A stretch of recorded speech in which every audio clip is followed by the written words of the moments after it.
7 Principles of Keys. Knowledge leads to understanding. Once we know the principles behind keys, we can understand how they work in the kingdom. There are several principles that define the properties of keys. 1. Keys represent authority. If you possess a key to a place, it means you have authority in that place. Suppose your boss entrusts you with a key to the store or the office. By doing so, he shows not only that he trusts you, but also that he has delegated a certain amount of authority to you. The key to your house means you have authority there.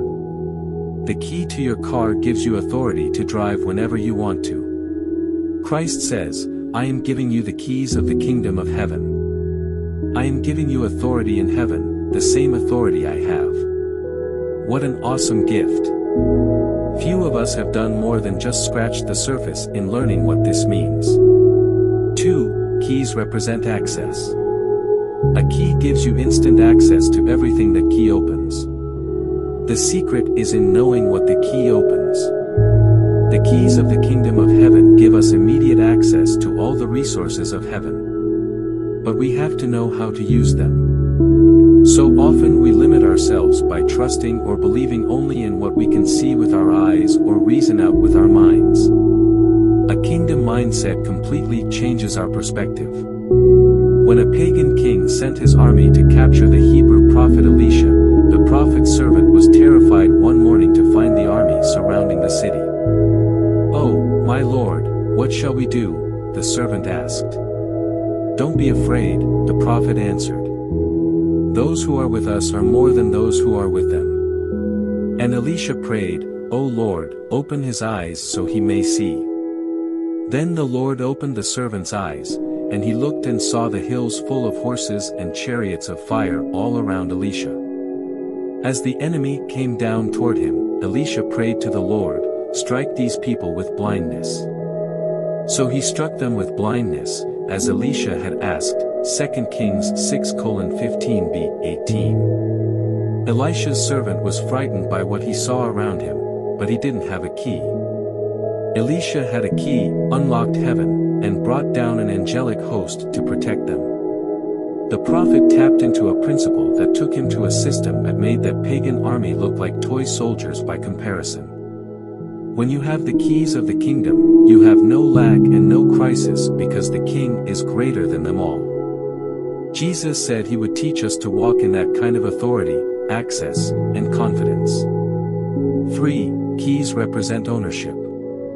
Possession of a key gives you de facto ownership of whatever that key opens.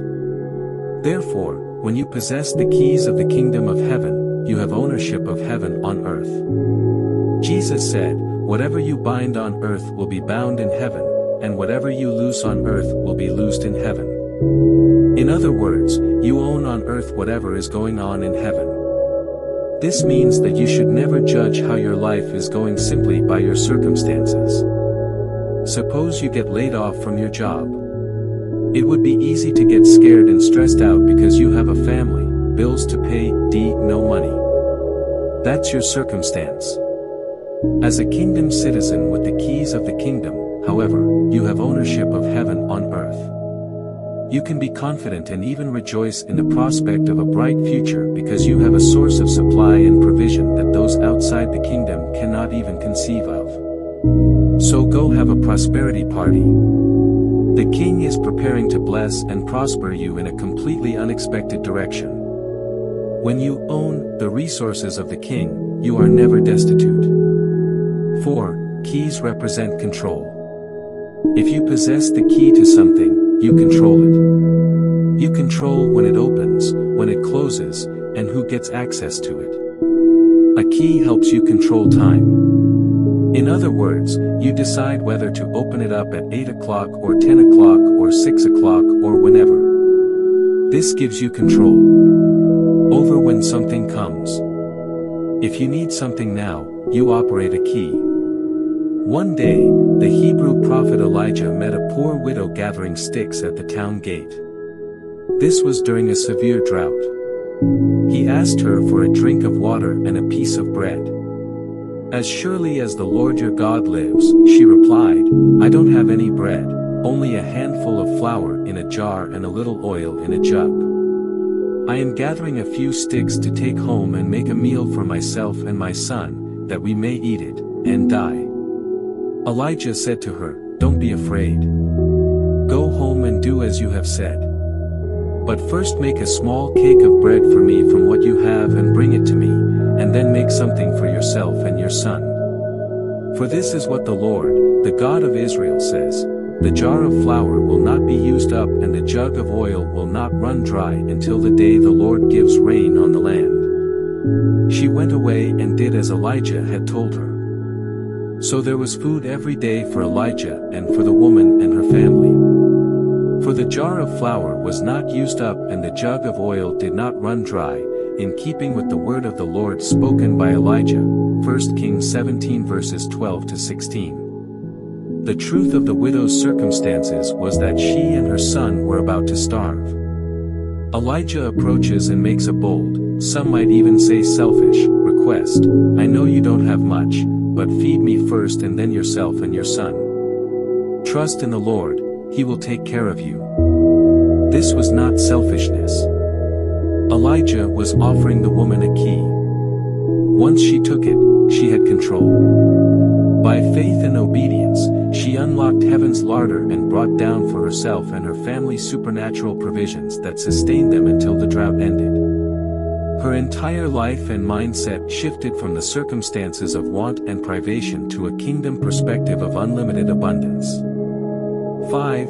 Keys represent authorization. This is similar to number 1.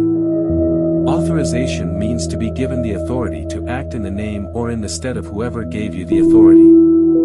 The boss authorized me to do this. Possession of keys means that you are authorized to act in the name and authority of the one who owns the keys. By giving us the keys of the kingdom of heaven, Jesus gives us the authority to influence heaven.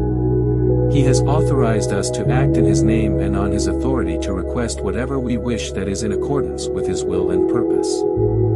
6. Keys represent power.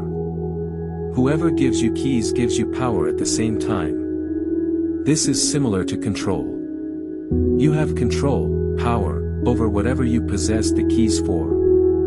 If you know how to use the keys, whatever they unlock is at your disposal. The keys to your house give you the power to come and go and to allow or disallow others to enter.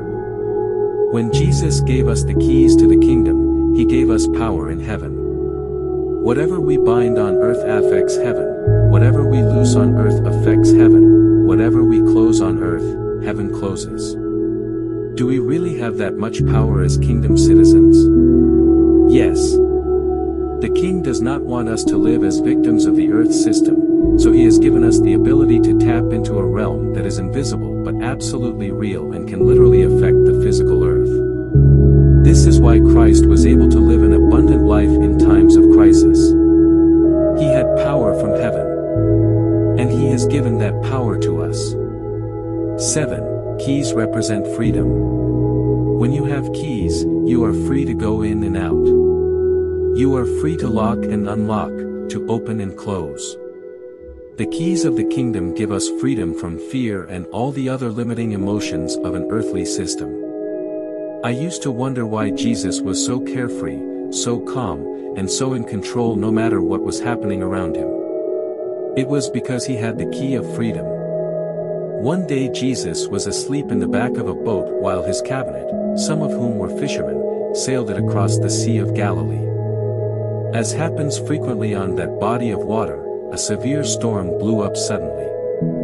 The storm was so fierce that even the experienced sailors aboard feared that the boat was going to sink. How could Jesus sleep through such a crisis? Their lives were in danger, and He was snoozing in the stern. The disciples went and woke Him, saying, "Lord, save us. We're going to drown." He replied, "You of little faith, why are you so afraid?" Then He got up and rebuked the winds and the waves, and it was completely calm. The men were amazed and asked, "What kind of man is this? Even the winds and the waves obey Him." Matthew 8 verses 25 to 27. Jesus said, "You of little faith, why are you so afraid?" In essence, he was saying, "What's the matter? Where are your keys?" Then he took out a key, locked up the storm, and it stopped. In amazement, the disciples asked, "What kind of man is this?" "Just a man with keys." The keys of the kingdom are the keys to ultimate truth, the knowledge of which brings true liberty. Jesus said, "If you hold to my teaching, you are really my disciples. Then you will know the truth, and the truth will set you free." John 8:31b-32.